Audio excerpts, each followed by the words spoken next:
아모스 7장입니다. 자, 아모스 7장 이제 8장 9장까지 중요한 내용을 이루는 것은 아모스 선지자가 본 5가지 환상이 나옵니다. 이제 그 환상이 이 환상이 전부 다 재앙에 관련된 환상인데, 오늘 우리가 이제 보겠지만 첫 번째, 두 번째 재앙은 이 아모스 선지자의 중보 기도를 통하여서 취소됩니다. 하나님께서 뜻을 돌이키고 첫 번째 메뚜기 재앙, 두 번째 불 재앙은 취소를 하게 됩니다.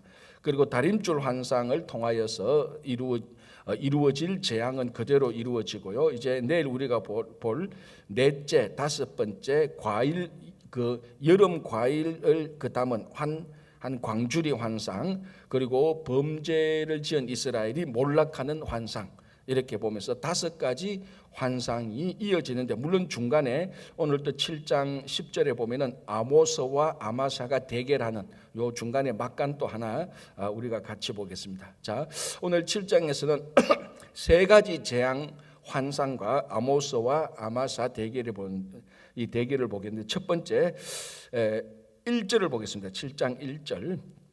주 여호와께서 내게 보이신 것이 이러하니라. 왕이 풀을 벤 후 풀이 다시 움돋기 시작할 때 주께서 메뚜기를 지었으며. 자, 첫 번째 1절에서 3절은 메뚜기 재앙에 대한 환상을 봅니다. 아모스 선지자가. 자, 이 메뚜기 재앙은 아모스 선지자만 보는 것만 아니, 이 메뚜기 재앙은 그 당시에 흔했던 재앙 중에 하나였습니다. 자, 메뚜기 재앙 그러면 제일 먼저 생각나는 선지자가 누굽니까?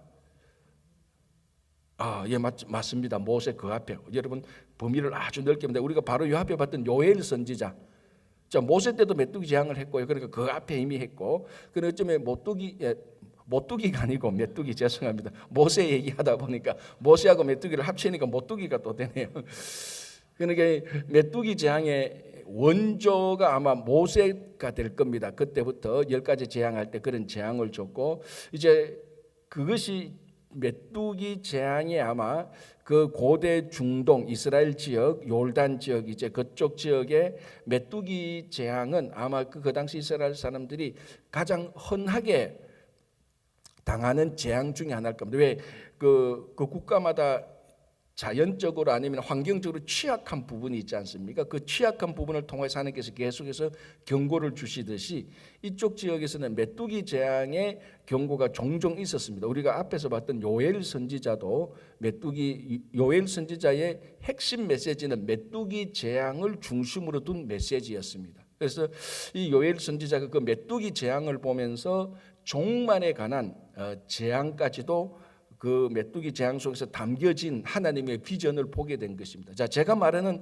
여기서 비전이라는 것은 야망과 욕망처럼 잘 되고 높이 올라가는 그걸 말하는 비전이 아닙니다. 여기서 말하는 비전은 하나님이 하시는 일을 지금 제가 비전이라고 말을 하는 겁니다. 그러니까 메뚜기 재앙에서 종말에 대한 신앙의 비전을 본 겁니다. 그 요엘 선지자. 그래서 그것이 우리말로 화들짝 놀라가지고 이 메뚜기 재앙이 단순히 메뚜기 재앙만이 아니구나. 우리가 회개하지 않고 우리가 하나님께 돌아가지 않으면 이게 메뚜기 재앙으로 그치는 게 아니고 이걸 통하여서 온 세상에 종말이 올 것이다라는 것을, 진짜 하나님의 그 본질을 요엘 선지자가 깨닫고 메시지를 전한 것이죠. 그만큼 메뚜기 재앙은, 이 메뚜기가 온다 그러면은 이 당시 사람들은 그 메뚜기 재앙을 통해서 하나님께서 역사하시고 있는 일이 있다라는 것을 자연스럽게 받아들이는 것입니다. 그래서 오늘 또 아모스 선지자가 북이스라엘에 대한 재앙에 대한 환상이 첫 번째가 메뚜기 재앙인데요. 자, 1절 다시 볼게요. 1절 첫 부분에 주 여호와께서 내게 보이신 것이 이러하니라. 자, 이 메뚜기 재앙에 대한 환상을 아모스 선지자가 자기가 생각하고 자기 상상에 의하여서 메뚜기 재앙의 이 환상을 말하는 것이 아니고 하나님께서 아모스에게 직접 보이신 것입니다. 이게 이제 진짜 환상이죠. 이게 진짜 우리가 요엘 선지자가 말했던 그 젊은이와 늙은이가 환상을 보고 비전을 보고 했던 바로 그 환상입니다. 그런데 이제 종종 우리는 이 하나님께서 보여주신 환상과 내가 생각한 환상하고 많이 혼돈될 때가 있습니다. 실제로 그런 경우들이 있죠. 어떤 사람들을 만나보면은 누가 들어봐도 저건 하나님이 주신 환상 같지 않은데 본인은 자꾸 하나님께서 주신 환상이라고 우기니까 옆에 있는 사람들이 참 답답하죠. 그죠? 이제 그때 이제 참 종교적인 갈등이 굉장히 심각합니다. 누가 봐도 저거는 아닌데 할 때 자기는 또 자기가 자기 환상에 빠져가지고 그걸 하나님의 환상으로 착각하고 하나님의 환상이라고 확실하게 말하는 확신범이 되는 겁니다. 자, 그런 사람들하고 이제 대화가 안 되는 거죠. 그죠? 자, 그런데 이 아모스 선지자가 본 환상은 자기 환상이 아니고 분명히 말하는데 여호와께서 보여주신 환상을 이야기하는 겁니다. 이게 이제 우리가 또 다른 말로 하면 계시죠. 하나님께서 보여주신 것 계시. 여기에 가장 본질적인 선지자의 권위가 나타나는 것입니다. 자, 선지자라고 해서 선지자인 우리 쉽게 말하자면 선지자가 되기 위해서 열심히 공부하고 선지자가 되기 위해서 훈련을 받고 선지자가 되기 위해서 인터뷰도 받고 뭐 이렇게 했다 하더라도 이 선지자의 가장 큰 권위는 그런 훈련과 교육에 의해서 나오는 것이 아니고 하나님께서 이 선지자에게 말씀을 주고 이 선지자에게 하나님께서 하시고자 하는 일을 보여줄 때 그 말씀을 하나님으로부터 듣고 그 말씀을 그 일어날 일에 대한 어떤 환상과 계시를 하나님으로부터 직접 듣는 것에서부터 선지자의 오리지널 권위가 나타나는 겁니다. 이게 바로 그래서 왜 지금 이런 얘기를 하는가 하면 아모스는 특별히 다른 선지자하고 달리 아모스는 남유다에서 뽕나무를 재배하던 오늘 본인도 얘기하지 않습니까? 자기는 뽕나무를 재배하던 우리말로 하면은 미천하고 무식한 배운 것이 없는 그저 농부요 목자에 불과한 사람입니다. 그러니까 이 사람이 어떤 선지자의 권위를 가지기 위해서는 직접 하나님께서 말씀하시는 것을 듣고 얘기하거나 직접 하나님께서 보여준 것을 얘기하는 수밖에 없습니다. 그게 최고의 권위죠. 그래서 오늘 1절에 그것을 단호하게 말합니다. 이 재앙들은 앞으로 여러분들에게 말하는 이 재앙들은 결코 내가 만들어내거나 내가 어떤 내 환상에 빠진 것이 아니고 여호와께서 내게 보여주신 것이 이러합니다 라고 얘기를 합니다. 그리고 이제 메뚜기 재앙을 만든 언제 메뚜기가 나타나는가 하면 왕이 풀을 벤 후 풀이 다시 움돋기 시작할 때, 자 이게 이스라엘이 가을쯤에 추수를 합니다. 이걸 이른 추수라고 말합니다. 자, 이게 가을에 오는 비하고 봄에 오는 비가 있습니다. 이제 그게 가을에 오는 비를 이른 비, 가을에 오는 비를 늦은 비가 아니고 그게 이른 비입니다. 가을로부터 시작하고 봄에 오는 비가 이른 비가 아니고 봄에 오는 비가 봄비가 늦은 비입니다. 우리가 성경에 보면 하나님께서 적절할 때 이른 비와 늦은 비를 보내주시고라고 말할 때 이른 비가 봄비가 아니고 이건 반대로 생각하면 됩니다. 이른 비가 가을에 오는 비고 봄비가 이게 봄비가 늦은 비가 되는 겁니다. 추수도 똑같습니다. 가을에 추수한 이른 추수는 추수를 해서 먼저 국가와 왕에게 바쳐야 되는 겁니다. 그리고 난 다음에 이제 봄에 추수해서 그거는 백성들이 다 먹는 겁니다. 이 당시에. 자, 그런데 보니까 왕이 풀을 벤 후에 이 말이 뭐냐면 왕을 위하여서 이런 추수를 다 하고 난 다음에 가을에 추수를 다 하고 난 다음에 세금도 냈고 국가에도 내고 왕을 위해서 특별히 추수도 바치고 이렇게 하고 난 다음에 이제 봄에 추수한 것은 자기들이 몽땅 먹는데 봄에 추수한 것을 먹으려고 할 때 그때에 메뚜기 재앙이 왔다는 겁니다. 그러니까 가을의 추수는 이미 왕과 국가에 바쳐버렸고 이제 봄의 추수에서 우리가 먹어야 되는데 메뚜기 재앙이 확 닥쳐버렸다. 그리고 백성들의 삶이 궁핍해지는 거죠. 공핍해지는 거죠. 자, 그때에 이제 뭡니까? 2절 보면 메뚜기가 땅의 풀을 다 먹은지라 내가 이르되 아모스 선지자가 이르되 주 여호와의 청컨대 사하소서. 그리고 이게 왕과 국가에 바칠 수확물이 다 사라지면은 뭐 그래도 국가가 있고 왕이 있으니까 자기들이 그 저장해 놓은 곡식이 있으니까 그거 먹고 백성들은 봄에 추수를 해서 먹으면 괜찮을 건데 이게 지금 하나님의 재앙이 백성들이 먹을 것을 치니까 아모스 선지자가 가슴이 답답할 수밖에 없습니다. 그래서 아모스 선지자가 그걸 위해서 중보합니다. 하나님께. 그래서 그 중보하는 내용이 뭔가 하면은 청하건대 사하소서 야곱이 미약하오니 어떻게 서리이까. 이 야곱 이스라엘이죠. 이스라엘이 미약합니다. 우리는 원래 미약한 사람인데 하나님께서 백성들이 먹어야 할 이때에 메뚜기를 보내서 수확물을 다 가져가면은 이 백성들이 미약한 백성들이 어떻게 살아갈 수 있겠습니까? 하나님 이게 아니지 않습니까?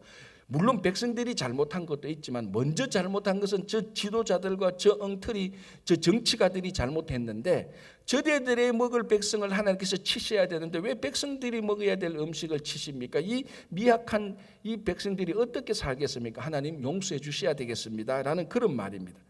자, 여기서 이제 우리가 좀 깊게 생각하면은 이 아모스 선지자가 하나님이 어떤 분인가를 정확히 알고 있었고, 그리고 이스라엘 국가가 원래부터 어떤 국가였다는 것을 정확히 알고 있었다는 것을 우리가 요 한두 구절 사이에 우리가 알 수 있습니다. 자, 아모스 선지자는 정의의 선지자라고 말씀합니다. 그 별명이. 그리고 아모스 선지자가 외쳤던 메시지는 정의와 공의였습니다. 호세아 선지자는 사랑이었습니다. 그런데 우리가 이렇게 이제 별명을 지어 놓았다고 해서 호세아서를 읽어볼 때 정의와 공의가 없느냐? 결코 그렇지 않습니다. 하나님의 사랑을 외쳤던 호세아서도 보면은 하나님의 정의와 공의가 콸콸콸콸 넘치고 있습니다. 아모스 선지자는 정의와 공의를 외쳤지 하나님의 사랑을 외친 자가 아닙니다. 이렇게 말하면 큰일 납니다. 정의와 공의를 외쳤지만은 여전히 아모스 선지자가 외치는 정의와 공의의 그 바탕에는 하나님의 사랑이 깔려 있는 것입니다. 자, 그래서 보십시오. 이렇게 기도를 하니까 3절에 여호와께서 이에 대해서 뜻을 돌이켰습니다.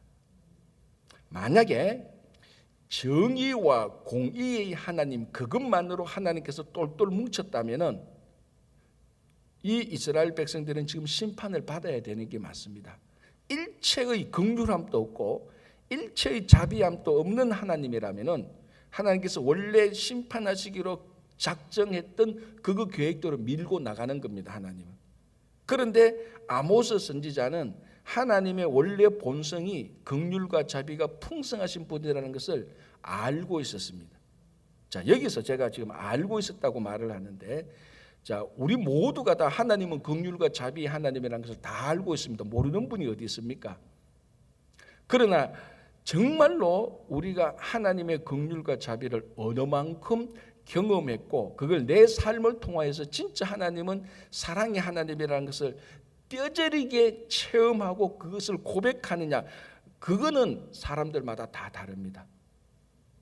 머릿속으로는 하나님과 긍휼과 자비 하나님이라는 것을 다 알죠. 사랑의 하나님인 걸 다 압니다. 그러나 그 사랑의 하나님이 내 삶에 어떻게 작동을 했고 그 사랑의 하나님이 내 원수에게도 어떻게 사랑으로 하나님께서 임하시는가를 그걸 뼛속까지 알고 있는 사람은 별로 없습니다. 그런 거 가지고는 우리는 사랑의 하나님을 안다고 말을 안 하는 것이죠. 진짜 우리가 사랑의 하나님을 안다면은 이 사랑의 하나님을 아는 것에서부터 원수를 사랑하도록 되어져가 있는 것입니다. 그러니까 내한테 약간 불편함을 끼치고 내게 좀 안 좋은 소리를 했고 내게 좀 기분 나쁜 태도를 대했던 사람, 그런 사람들에서 나는 일체 말도 안 할 거야. 기분 나빠. 그렇게 성도가 신앙생활을 한다는 것을 우리가 따져보면 그 사람은 사랑의 하나님을 모르는 거예요. 모르는 거예요, 그게. 왜? 진짜로 사랑의 하나님을 안다는 것은 사랑의 하나님이 내 삶 속에서 얼마나 사랑을 풍성하게 부어주셨는가. 정말 진짜 내가 죽을 수밖에 없는 인간인데 하나님께서 하나밖에 없는 독생자를 나를 위해서 이 땅에 보내시고 십자가에 달려 돌아가시기 위해서 그 사랑을 진짜 매일매일 느낀다면은 내가 앞으로 살아가는 동안에 내 삶 속에 그 사랑의 모습이 나타나야 되는 겁니다. 근데 그것이 나타나지 않는 이상은, 그것이 나타나지 않는데 사랑의 하나님을 나는 안다라고 말하는 것은 자기가 자기 자신을 속이는 겁니다. 모르는 겁니다, 그걸. 그러니까 성도의 공동체, 교회의 공동체, 제일 쉽게 말해서 교회 공동체에서 내가 약간 불편하고 약간 힘든 거 이것 때문에 나 저런 사람들 때문에 내가 힘들고 저런 사람들 때문에 내가 기분 나쁜 저런 사람들은 좀 사라졌으면 좋겠어. 그런 마음을 생각하는 것 자체는 하나님의 사랑을 우리가 아직까지 완전히 모른다는 겁니다. 자, 제가 왜 이 말을 하는가 하면은 아모스 선지자는 하나님이 정의와 공의의 하나님이라는 것을 분명히 알았지만 또 사랑의 하나님이라는 것을 분명히 알았습니다. 그걸 알고 있었기 때문에 메뚜기 재앙이 내릴 때 이것을 어떻게 취소할 수 있겠지? 지금 백성들이 메뚜기가 오면 백성들이 다 굶어 죽을 판인데 이걸 어떻게 내가 어떻게 도움이 될까? 어떻게 취소할 수 있을까? 그렇다. 하나님은 사랑의 하나님이다. 그걸 뼈저리게 알고 있으니까. 그래서 사랑의 하나님에게 호소하는 겁니다. 하나님, 이스라엘 백성들이 원래 미약한 백성들이 아닙니까? 이 미약한 백성들의 곡식을 다 빼앗아 간다면은 하나님, 이 백성들 지금 죽을 수밖에 없습니다. 한번 봐주십시오. 그 속에 담겨져 있는 게 뭡니까? 하나님은 사랑의 하나님이 아닙니까? 라고 이렇게 말합니다. 근데 이게 하나님의 사랑의 하나님의 가슴을 탁 친 거죠. 그러니까 3절에 여호와께서 이에 대해서 뜻을 돌이키십니다. 자, 신명기 7장 7절 8절을 한번 보겠습니다. 신명기 7장 7절에서 8절.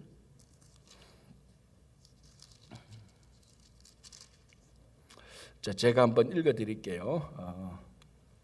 여호와께서 너희를 기뻐하시고 너희를 택하심은 너희가 다른 민족보다 수효가 많기 때문이 아니니라. 너희는 오히려 모든 민족 중에서 가장 적으니라.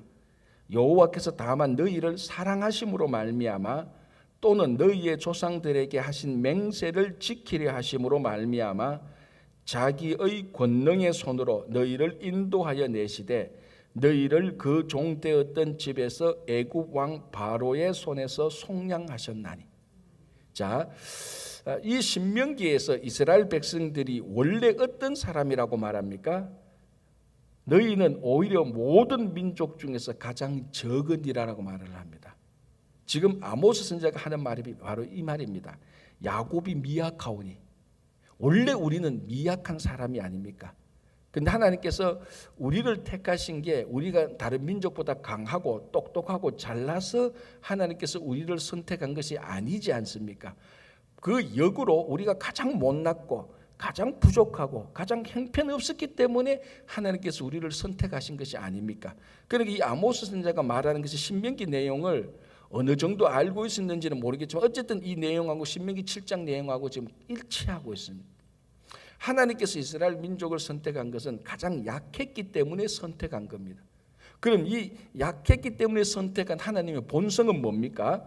자, 보십시오. 신명기 7장 8절. 여호와께서 다만 너희를 사랑하심으로 말미암아.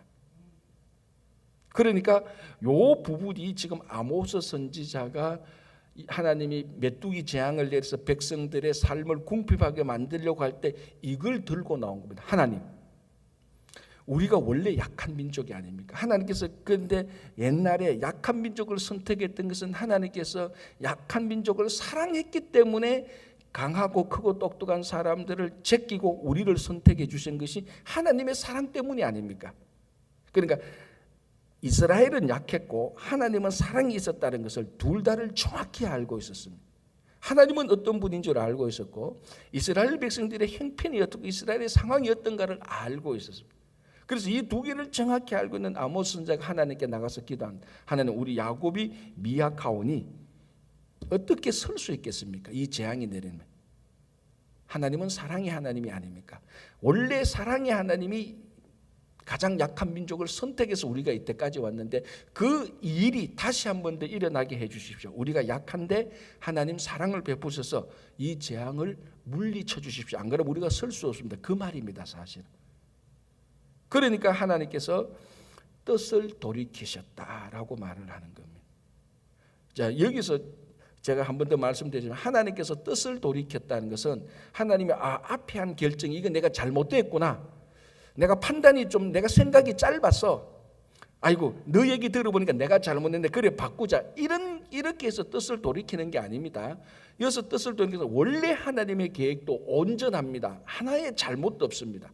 하나의 잘못도 없었지만은 사랑의 하나님의 마음이 작동해서, 사랑이 작동해서 첫 번째 온전함에서 두 번째 온전함으로 계획을 바꾸는 겁니다. 그럼 첫 번째 온전함에서 두 번째 온전함으로 바꾸는 것이, 첫 번째가 잘못되었기 때문에 내가 아모스의 기도를 들으니까 내가 잘못했네, 아이고 내가 신인데 내가 이렇게 판단을 잘못할 수가 있나, 그래 바꿀게, 그게 아니고 원래 판단도 온전하고 바꾼 하나님의 결정도 온전한 겁니다. 이걸 인간적으로 잡고 보니까 하나님께서 회개하시네, 하나님께서 후회하시네, 그런 차원이 아니고 사랑의 하나님이, 이 사랑이 작동하여서 첫 번째 온전함에서 두 번째 온전함으로 바꿉니다. 그게 우리 눈에는 재앙을 내리기로 했던 것이 재앙이 안 내리는 걸로 보이는 것이죠. 그래서 이 첫 번째 메뚜기 재앙이 내리지 않는 겁니다.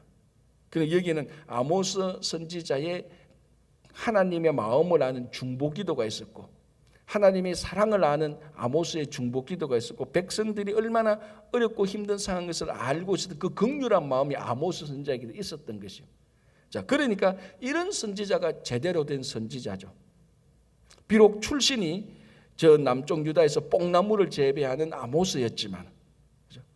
자, 이렇게 첫 번째 끝나고 두 번째 보겠습니다. 이제 두 번째는 사실은 같은 패턴입니다. 4절 불재앙 한상인데요, 이렇게 되어 있습니다. 주 여호와께서 또 내게 보이신 것이 이러하니라. 여호와께서 명령하여 불로 징벌하게 하시니 불이 큰 바다를 삼키고 육지까지 먹으려 하는지라. 이거는 여기서 불로 징벌하게 하시니, 이 말의 원말로 그대로 번역하면 하나님께서 불을 억수같이 내리시니, 이 말입니다. 여러분, 소나기 억수같이 내리잖아요. 억수비라 말하죠. 억수같이 소나기 내리는 그것이, 여러분 한번 생각해 보십시오. 그게 다 불이라고 한번 생각해 보십시오. 이런 걸 가지고 전 우주적인 재앙이 내린다라고 말합니다. 하늘에서 소낙비가 확 내리는 것처럼 불이 그렇게 한번 내린다고 해서, 지금 표현이 그거거든요. 불로 징벌하게 하시니, 이 말은 하늘에 소낙비가 확 내리듯이 불이 그만큼 내립니다. 그래서 뭐라고 합니까? 불이 큰 바다를 삼킵니다. 여러분, 불이 바다를 어떻게 삼킵니까? 불은 바다에 들어가면 불이 다 사라지는데 불이 물을 이기지 못하잖아요. 그런데 불이 억수같이 내리니까 바다를 삼켜버릴 정도로 불이 내리는 겁니다. 불이 얼만큼 내려야 바다를 삼키겠죠? 상상이 안 되는 거죠. 이 바다를 삼킬 정도로 하늘에서 불이 내리니까 그 불재앙에서 살아남을 사람이 있습니까? 없죠. 그래서 뭐라고 말하니까 표현으로 불이 큰 바다를 삼키고 육지까지 먹으려 하는지, 이건 그 지구의 전 지구적인 종말을 말하는 겁니다. 소돔과 고모라에 불이 내리듯이 그런 것을 말합니다. 그걸 보고 또 아모스 선지자가 화를 짝 놀라는 거죠. 똑같이 말하는 거죠. 5절에 또 이에 내가 이르되 주 여호와의 청하건대 그치소서. 이번에는 한마디 더 합니다. 제발 그치소서. 야곱이 미아가오니 어떻게 서리이까. 또 하나님의 사랑이 작동하여서 말합니다. 주 여호와께서 이에 대하여 뜻을 돌이켜 주 여호와께서 이르시되 이것도 이루지 아니하리라 하시니라. 또 하나님의 사랑이 해서 전 우주적인 억수비와 같은 불심판을 하나님께서 면해 줍니다. 자, 이제 셋째 다림줄 환상이 나오는데, 이게 이제 아모스 선지자에 대한 우리가 좀 이미지죠. 예를 들자면 우리 주일학교 학생들을 가르칠 때에 다윗을 가르칠 때 대체로 무슨 그림을 잘 그립니까? 애들이 이거 다윗이다라고 할 때 무슨 그림 보면 다윗인 줄 압니까? 그렇죠. 여러분 성경학교를 잘 나오신 분이 골리앗하고 싸우는 거 딱 보면 애들 딱 보면 이거 다윗이다 알죠. 다니엘은 어떻게 할 수 있죠? 그렇죠. 여러분 주일학교를 잘 나와야 돼. 사자굴 속에 있는 사람 보면은 이거 사자굴 속에 있는 다니엘이라 알잖아요. 아모스는 어떻게 할까요? 이게 어려운 건데, 이제 요 본문이 나오니까 다림줄이에요, 사실은. 요거는 좀 다른 것보다는 좀 쉽지 않죠, 그죠? 자, 아모스 선지자의 특징 중에 하나가 아모스 선지자에 관한 이미지가 다림줄입니다. 다림줄은 뭔가 하면은 이제 건물을 세우는 사람이 이 건물이 똑바로 세워졌는지, 이 벽이 지금 똑바로 세워졌는지 시각적으로 뭐 아주 예리한 사람은 딱 보면 알겠지만 그게 또 정확히 알 수는 없잖아요. 그래서 그 줄을 달아서 위에서 다림줄을 쭉 내려보면 그거는 이제 과학적으로 말해서 중력의 법칙에 의해서 그대로 똑바로 내려옵니다. 그러니까 이 벽이 똑바로 세워진지 안 세워진지 다림줄을 딱 내려보면은 일치하면은 이 건물의 벽이 직각으로 땅하고 직각으로 똑바로 세워졌구나, 합격.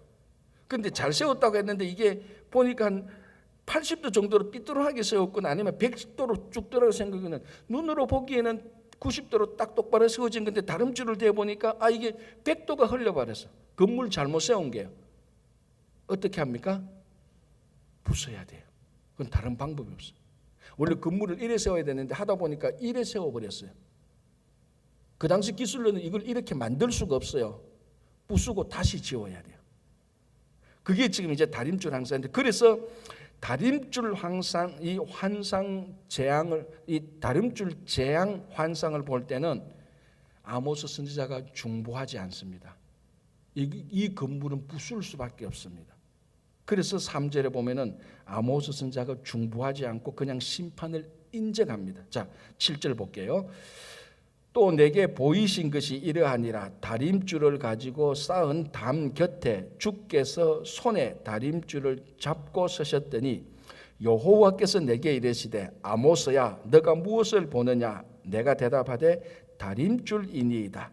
주께서 이르시되 내가 다림줄을 내 백성 이스라엘 가운데 두고 다시는 용서하지 아니하리니. 왜? 이미 다림줄로 딱 재어보니까 이게 너무 삐뚤어진 거예요. 너무 많이 튀어나온 거니까 전체적으로 막 앞쪽으로 어떤 거는 뒤쪽으로 삐뚤은 하나도 다림줄에 합격된 게 없어요. 이거는 우리말로 아모스야 미안한데 이제 너 내한테 중보해도 필요 없다. 이거는 부숴야 된다. 부수고 다시 지어야 된다. 다시 건물을 세워야 된다.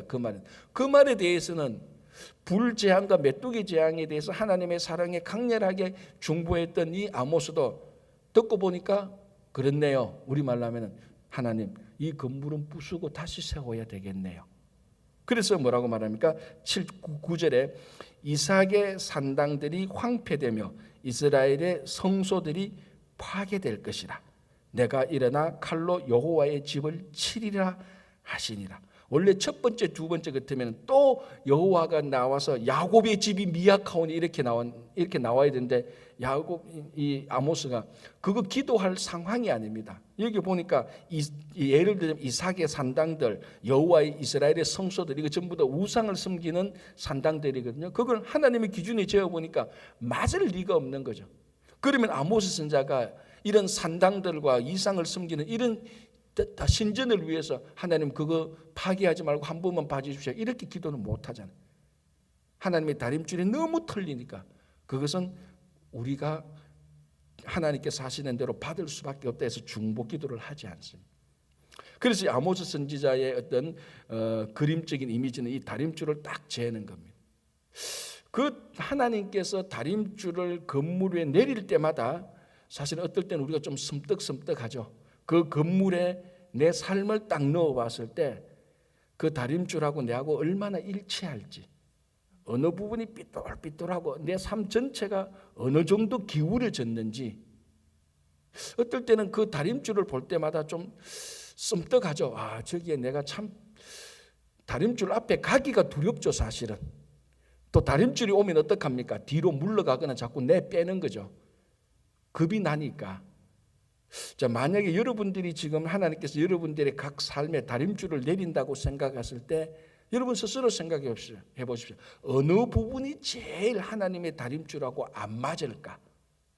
물질, 시간, 욕심, 재능, 인기, 명예, 우리가 가지고 있는 수없이 많은 것들이 있는데 하나하나 하나님의 다림줄 앞에 딱딱 세웠을 때 합격될 게 몇 개 있을까? 아니면 내 삶 전체를 통쳐서 하나님의 다림줄에 세웠을 때 어느 정도 삐뚤어졌을까? 근데 이거 볼 때 참 두렵기도 한 거죠. 그런데 하나님께서 아직까지 칼로 여로보암의 집을 치듯이 우리 집을 안 치고 있으니 얼마나 감사합니까? 우리가 알아서 부수고 다시 세워야 됩니다. 그게 이제 회개하는 거고 하나님께로 돌아가는 겁니다. 다시 우리 이거하고 비슷한 의미로 바벨론의 벨사살 왕이 잔치할 때 일어났던 일 있지 않습니까? 그 벽에 섰는 걸 대겔 메네 대겔 우마르신 할 때 그 글에 하나님께서 뭡니까? 하나님께서 무게를 달아보니까 벨사살 왕이 하나님의 무게에 합당하지 않았습니다. 같은 맥락입니다. 어떨 때는 하나님께서 우리 무게를 달아보기도 하고 어떨 때는 다림줄로 우리 삶의 올바른가도 하나님께서 우리 삶을 재보기도 합니다. 정말 우리 삶이 하나님께서 잴 때 얼마나 일치할지 하나님께서 우리 삶의 무게를 재어볼 때 하나님께서 어느 정도로 보고 합격할지 정말 그래서 이런 선지자들의 메시지를 우리가 귀 기울여서 들어야 되는 이유들이 바로 여기 있습니다. 자, 그리고 이제 네 번째 환상으로 들어가기 전에 이 아모스하고 아마사하고 한바탕 싸웁니다. 자, 아마샤는 누군가? 잘 들어야 됩니다. 아모스, 아마사 이거 자음은 같습니다. 모음이 다르기 때문에 아모스, 아마샤.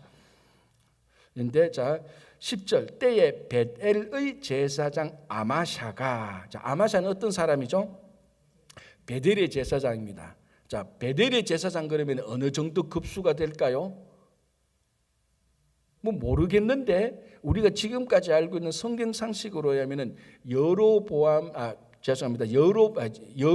1세가 예루살렘에 대항하기 위해서 세운 산당이 베델과 단에 세웠습니다. 베델은 북이스라엘의 가장 중요한 성소가 있는 장소입니다. 그 성소의 제사장이에요. 우리 종교적인 말로 하면 뭡니까? 총회장급이에요. 다른 산당의 제사장이 아니고 베델 산당의 제사장이에요.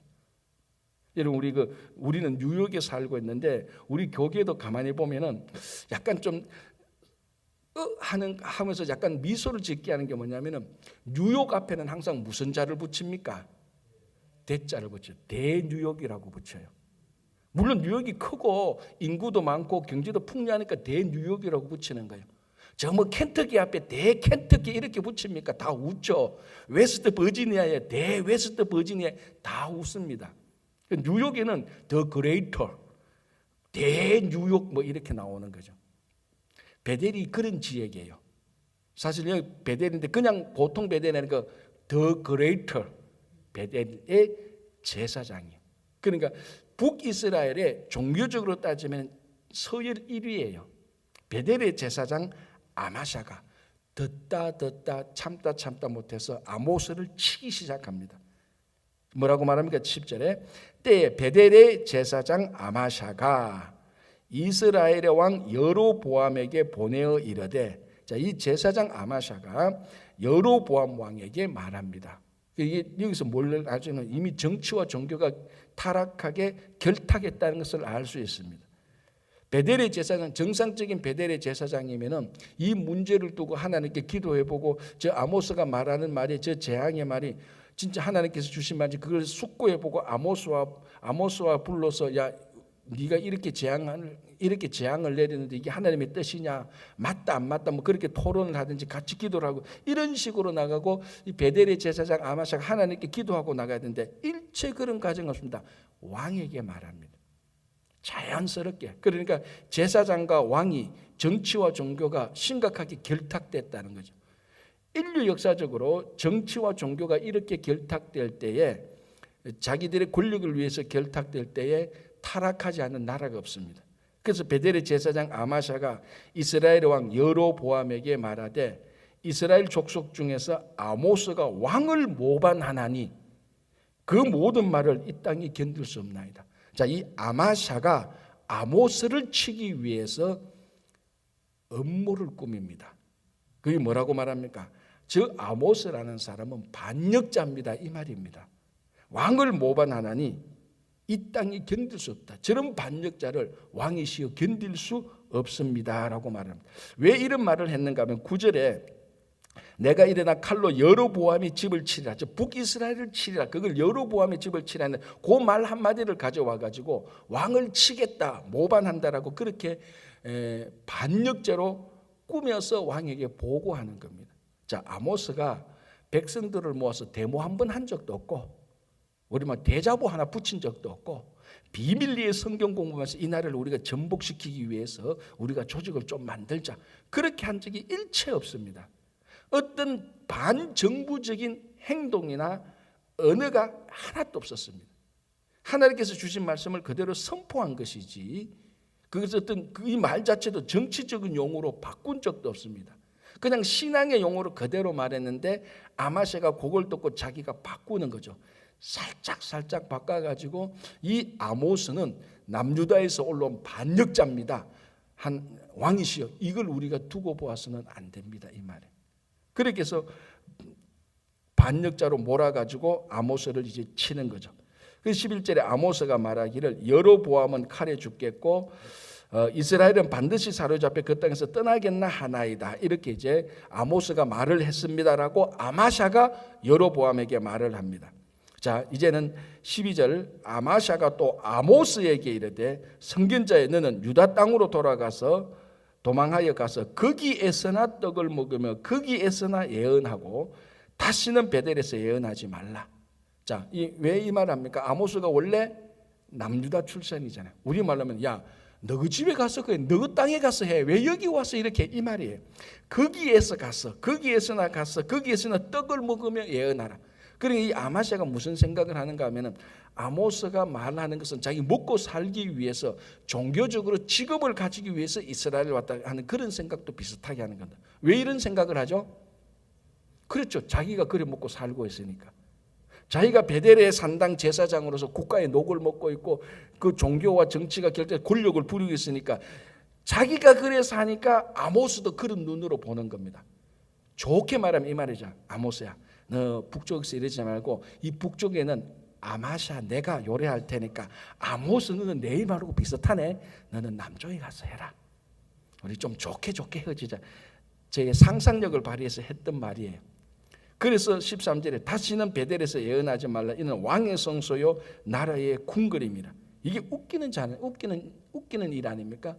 이 땅의 주인은 여호와의 하나님이라고 말해야 되는데 왕의 성소요 나라의 궁궐이다. 그리고 이미 아마샤 생각에는 이 북이스라엘이 하나님의 나라가 아닌 거예요. 하나님의 나라가 아닌 거예요. 왕의 성소고 나라의 궁궐로 생각하고 있습니다. 그러니까 아모스가 이 땅의 주인은 하나님이다라고 말할 때 그게 안 맞는 겁니다. 그렇죠? 자, 그래서 이제 14절에 아모스가 아마샤에게 대답하되 나는 선지자가 아닌데 원래 나는 저기 남쪽에서 유다에서 목자고 뽕나무를 재배하는 자인데 하나님께서 나를 부르셔서 이 말씀을 전해라고 해서 하는 것이지 내가 뭐 밥을 얻어먹기 위해서 종교적인 권력이나 종교적인 높은 자리를 얻기 위해서 하는 것은 일치 아니다. 하나님께서 전해주신 말씀을 그대로 말한다. 거기에 15절에 양떼를 따를 때 여호와께서 나를 데려다가 여호와께서 내게 이르시기를 가서 내 백성 이스라엘에게 예언하라. 자, 아모스는 말끝마다 하나님께서 내게 말씀하셨다. 하나님께서 가라고 했으니까 왔지. 나 인간적으로 하면 나도 오고 싶은 마음 없다. 그러나 하나님의 소명에 부르심에 응답하여서 여기 와서 말한다. 난 어떤 종교적인 권력이나 이것을 이용해서 사람들한테 인기를 얻거나 이것을 이용하여서 내가 편하게 살고자 하는 것은 일체 없다. 그 말입니다. 그러면서 이제 하나님께서 붙여주신 16절 17절에 보면 아마샤와 그 가정에 대해서도 심판의 메시지를 전하는 17절입니다. 아마샤 너희 가족도 나중에 멸망할 때 북이스라엘이 망하게 될 때 너희들도 망하게 될 것이다. 이렇게 말을 하고 있습니다. 자, 내일은 이제 넷째 환상을 보겠는데 우리가 이것을 보면서 이 아모스 선지자가 하나님에 대해서 잘 알고 있었고 백성들에 대해서 잘 알고 있었는데 이것은 우리 성도가 그만큼 우리도 하나님의 이 긍휼과 사랑의 하나님을 우리가 체험하고 많이 알고 우리가 선지자가 되라는 것은 아니지만 선지자적인 삶을 살아야 됩니다. 성도는. 그래서 이 땅에 일어나는 일들에 대해서 하나님께 중보하는 그런 여러분 되시기를 간절히 바랍니다. 기도하겠습니다. 하나님 감사합니다. 우리가 사랑의 하나님을 안다고 말하지만 머리로만 너무 많이 알고 우리 삶으로는 하나님의 사랑을 실천하지 못했던 적이 너무 많습니다.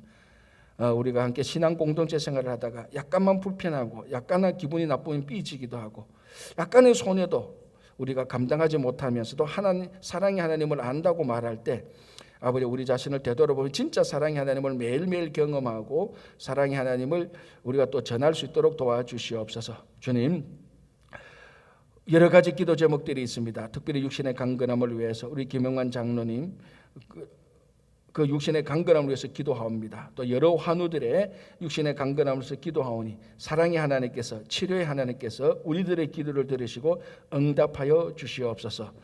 또 아버지 하나님, 가정과 일터와 우리 자녀들을 위해서 계속해서 기도하오니 주님께서 우리 기도를 들어주시고 주님의 정한 때 가장 빠른 시간 내에 응답하여 주시옵소서. 이번 주에 끝날, 내일 끝날 여름 성경학 아버지는 선무스쿨 위에도 끝까지 지켜주시고 또 다음 주에 있을 여름 성경학교와 중고등부 수련회 위에도 주님께서 함께해 주시고 9월 10일부터 12일까지 있을 우리 부흥회 위에도 주님께서 도와주시고 오실 강사 목사님에게 성령의 기름 부으심을 허락하여 주시고 오늘 또 우리가 올려드리는 각자의 기도 제목에 응답해 주실 것을 믿으며 예수님의 이름으로 기도하옵나이다.